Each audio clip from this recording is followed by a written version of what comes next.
मंठा तालुक्यामध्ये जवळपास 16 ते 17 गावाला अतिवृष्टीचा फटका आणि पुराचा फटका बसल्याच्यामुळे प्रचंड जनजीवन विस्कळीत झालेले, शेतीचे नुकसान झालेले, जनावरं वाहून गेलेले।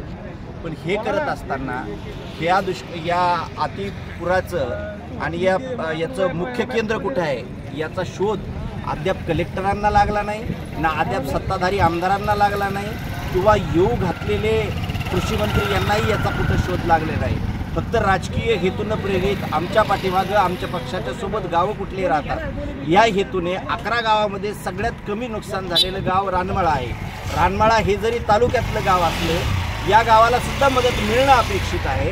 पण ह्या सगळ्या गोष्टीचं केंद्र गाव कुठलं केंद्रबिंदू आहे या केंद्रबिंदूला भेटण्याचं कलेक्टरांनी सुद्धा टाळलेलं आहे।